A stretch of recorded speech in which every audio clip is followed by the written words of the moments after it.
எல்லாம் வளம் இழந்துருச்சு, விவசாயி கடனாளியா இருக்கிறாரு. இதுக்கெல்லாம் காரணம் என்ன அப்படின்னா, நாம 1960களில் எடுத்த ஒரு முடிவு. அதாவது ரசாயன உரம் நிறைய விளைச்சலை கொடுக்கணும்னு பார்த்தோம். ஆரம்பத்தில் கொடுக்கத்தான் செஞ்சது. ஏன்னா ஆயிரம் வருஷமா சேமிக்கப்பட்ட வளம் அந்த பூமியில இருந்துச்சு.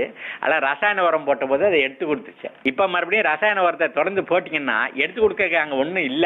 இருந்த மாடுகளையும் இப்ப கசாப்பு கடைக்கு அனுப்பிச்சிட்டு இருக்கோம். தொடர்ந்து வண்டியில போயிட்டே இருக்குது. ஏன் அப்படின்னு கேட்டீங்கன்னா, நம்ம நிலங்களை தவறா பயன்படுத்துறோம். நம்ம ஒவ்வொரு ஊருக்கும் மேய்ச்சல் நிலம் இருந்தது, இப்ப மேய்ச்சல் நிலம் இல்ல, அதை வேற பயன்பாட்டுக்கு மாத்திட்டோம். இப்போ அதே மாதிரி கிராமத்துல ஆட்கள் இருந்தாங்க, இந்த மாடுகளை மேய்க்கிறதுக்கு, கொண்டு கட்டுறதுக்கு, இந்த சாணி அள்ளி வைக்கிறதுக்கு, இதை கொண்டு போய் நிலத்துல போடுறதுக்கு.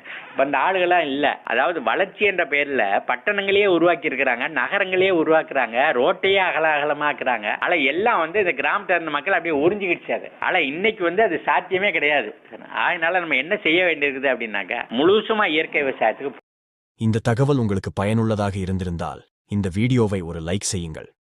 தொடர்ந்து இது போன்ற பயனுள்ள ஆரோக்கிய தகவல்களை பெற எங்கள் சேனலுக்கு சப்ஸ்கிரைப் செய்து அந்த பெல் ஐகானையும் அழுத்துங்கள்.